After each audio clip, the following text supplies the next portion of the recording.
Hey you guys, welcome back, and I want to thank you guys for reliving some of these awesome races. This has been fun to kind of go back down memory lane and look at some of my better races and kind of show off a little bit, but trust me, I did not win every race. In fact, I lost a lot. And more often than not, it was the races where I lost that I actually learned more than the races I won. I always said there's nothing wrong with losing as long as I take the lessons from the loss. You know, where did I make a mistake? Where could I have done better? And take that forward to become a better runner. And in last week's episode, when I told you kind of what was going through my mind during the 2008 US Olympic trial final, I'll link that video right here. You saw that at the finish line, I dipped and I leaned so hard and threw my shoulder forward because I did not want to get out-leaned at the line. Now, I didn't actually need to dip at the tape for that one, but let me tell you about a race where I got my butt kicked in a race I probably should have won.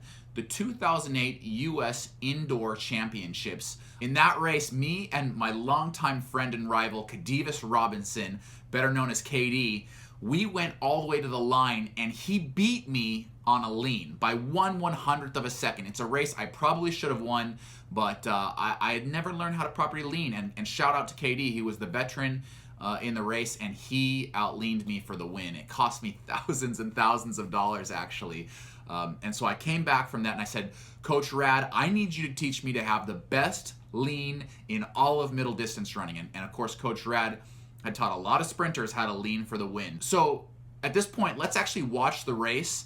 And I apologize, this isn't the best footage. It's all I could find of the race. And I'll tell you what was going through my mind as I prepared to defend my title as the 2007 US Indoor Champion and really kind of set the tone for this 2008 Olympic season. So I'll cue it up right now. All right, and the audio's not great here either. Again, my apologies, but I'm going to do my best to narrate exactly what was going on. So there's 6 people in this race. I'd raced most of them before, and I think Kadivus was probably the favorite to win, but I was, of course, the defending champion. How about the hair, man? I used to have a lot more flow. I got to get back to those days. I don't have quite as much as I used to. I loved running indoors. I actually didn't run indoors in high school or college, so I really only got into indoor running when I became a professional. And I loved the intimacy of it. I loved how quickly you could come off those turns. What I didn't like was trying to get around bodies. It's really hard to do indoors. And you guys know that I'm more of a sit and kicker. So typically I had to find a way to get around bodies on those short straightaways. Here, you know, this crew, these are all great sprinters, and they get out so fast. KD tucking into second there, and as you can see, I'm bringing up the back. I'm in 5th place now after 150 meters. And here I'm using one of those straightaways to actually try to move up. Indoors, it's so hard to make moves on the curves. And I actually end up having to run a little bit longer by being out in the outside of lane 1 there. But it allows me to be in striking position. I can move up on these short straightaways. And here, you know, coming up on about 300 meters, I'm actually pulling up onto KD's shoulder. I know that KD is the class of the field. He's the guy I want to be keying off of. We're coming up on 400 meters here. I'll see if I can get a split. Looks like 52:34 for the leaders. That's pretty slow, to be honest. That's a pretty darn slow first lap, first 400. The leader is a very good runner, but I guess Katie and I both knew that we could ultimately reel him in. And Katie, here you can see going into the last lap, he actually closes that gap. And I'm still just keying off KD. I say if I can just stay on KD's shoulder until the last 50 meters, I think I can outkick him. Katie's kind of eyeing the leader's shoulder right here, and he makes his move. He says, I'm not content to sit around and wait for that last straightaway. I'm actually going to take charge and go into the last 100 meters leading. I follow him around, and I know I'm going to use that last 50 meters to slingshot around him. Here we go to the drag races so many times against KD. This is how the race finished. And look at that. It's 1:46.96, really a relatively slow indoor race for us.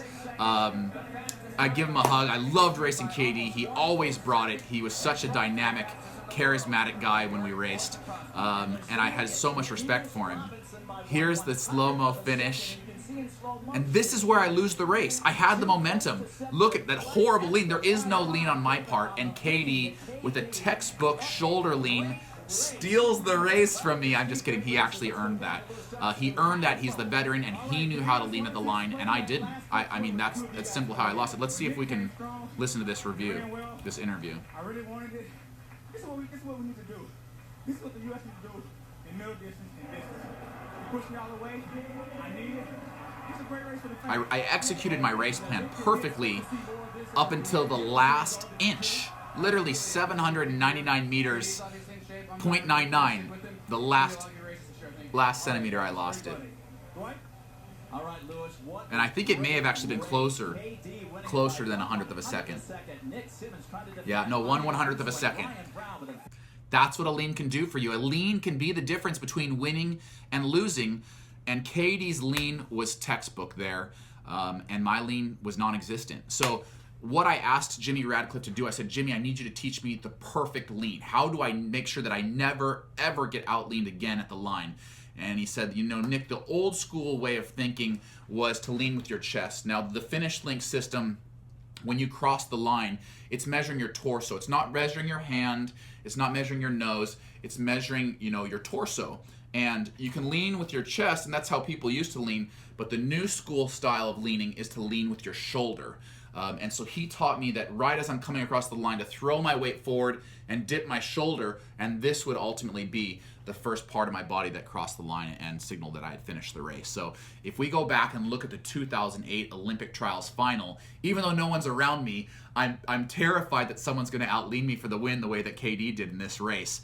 And you'll see me throw that shoulder down to try to hit that clock as fast as I can. And ultimately it gave me a personal best that day of 1:44.10. So I hope you guys found that helpful. For you young sprinters out there who are learning how to lean, make sure you lean with that shoulder. That's how you steal that 100th of a second and make sure nobody beats you at the line. Nobody outleans you at the line, I should say. And it's important for middle distance runners. Even if you're a freaking 10K runner, learn how to lean, because one day it may come down to 1/100th of a second, and you do not want to lose that race. So hope you found that helpful.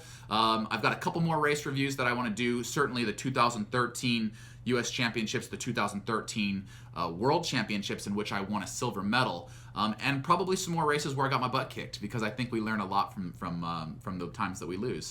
You guys are great. I love the comments. Keep leaving me questions and comments in the section below. I'm trying to get to all of them.